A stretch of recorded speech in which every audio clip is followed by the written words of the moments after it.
ancestry buried in the middle of nowhere and still the haters will get you.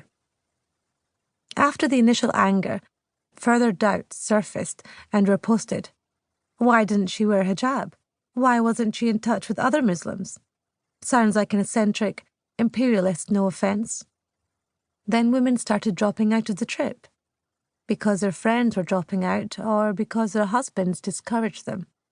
It's too far away. Heard that some brothers from Glasgow tried to find it and got lost.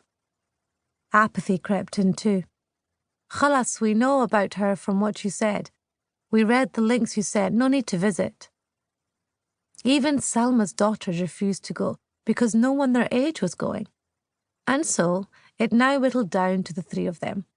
Salma, Moni, and Iman.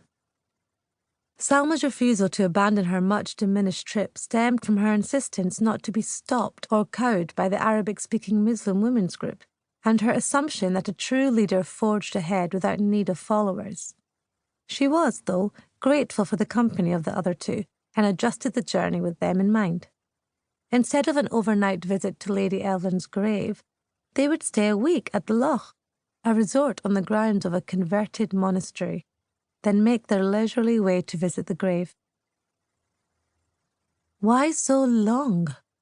Moni had asked. "Because you, of all people, need a break."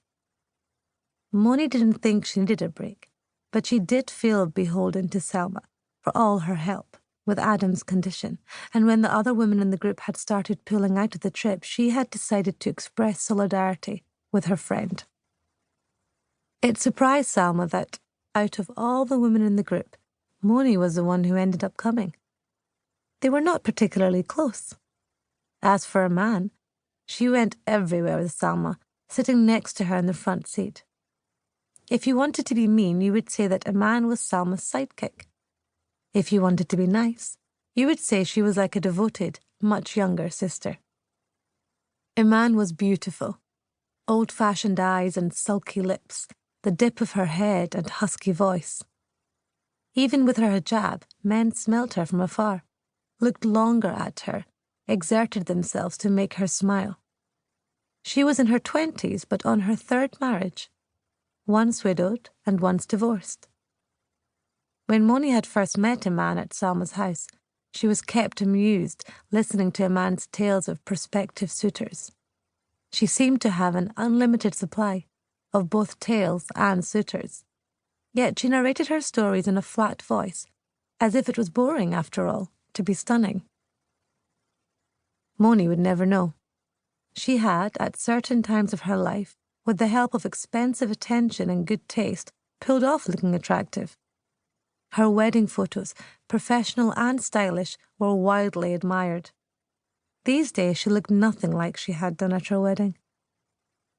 Salma, Moni and Iman, travelling companions, escaping the stuck-together buildings of the city, the regenerated waterfront, the Jute Museum, the busy Tay Road Bridge, and the pretty park overlooking the estuary, distancing themselves from the coffee-scented malls, the kebab restaurants, the trapezoid mosque, getting away from the scheduled rubbish collections and the weekly meeting of the Arabic-speaking Muslim women's group.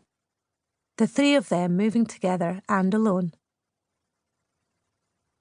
On the morning of their departure, Moni needed to settle her son first to the nursing home. Salma and Iman waited for her in the car. Moni had never been separated from Adam. She sat on the bed that had been assigned to him, holding him up on her lap, manoeuvring him out of his jacket. She was used to doing this, his head lolling if she didn't support it, his arms flopping wide.